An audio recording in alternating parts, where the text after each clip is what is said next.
হজরত মুসা আলাইসাল্লাম একটা দোয়া করার পর তার রিজিকের সমস্যা দূর হলো, তিনি খাবার পেলেন, তিনি আশ্রয় পেলেন, তিনি চাকরিও পেলেন, অবশেষে তার বিয়েও হলো। এরকম একটা দোয়া তিনি করলেন। এই দোয়াটার বরকতে আল্লাহ তাআলা তাকে তার দুনিয়াতে যা যা প্রয়োজন আল্লাহ তাআলা সব দিয়ে দিলেন। আমরা যদি এই দোয়াটার আমল করি, আল্লাহ তাআলা আমাদের সকল ধরনের চাহিদাকে পূরণ করে দিবেন। এই দোয়াটার মধ্যেই দুনিয়ার সকল কল্যাণ আছে। আপনি রিজিকের পেরেশানিতে ভুগতেছেন, আল্লাহ তাআলা রিজিক দিবেন। আপনার বিয়ে হচ্ছে না, আপনার বিয়ে করার পর্যাপ্ত বয়স হয়ে গেছে, আল্লাহ তাআলা আপনার বিয়ের বন্দোবস্ত করে দিবেন। আপনি চাকরি পাচ্ছেন না, আল্লাহ তাআলা আপনাকে চাকরির ব্যবস্থা করে দিবেন।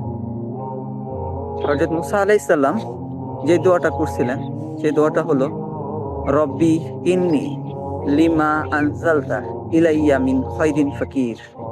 আমি আবারও বলি, রব্বি ইন্নী লিমা আনজালতা ইলাইয়া মিন খায়রিন ফাকির। এটার অর্থ হচ্ছে, হে আল্লাহ, আপনি আমার জন্য যে কল্যাণ নাজিল করবেন, আমি তার জন্য ফাকির হয়ে বসে আছি। কত সুন্দর এই দোয়াটা!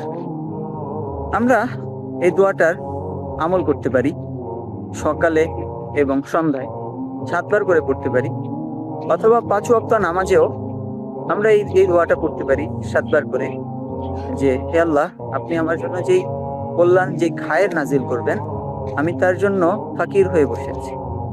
তো আল্লাহ তাআলা আমাদেরকে এই দোয়াটা বেশি বেশি করার তৌফিক দান করুক, এবং আমরা জানি সকলেই আমাদের আখলাক ঠিক করে এই আমলটা করতে পারি। আল্লাহ তাআলা আমাদের সকলকে কবুল করুক। আমিন।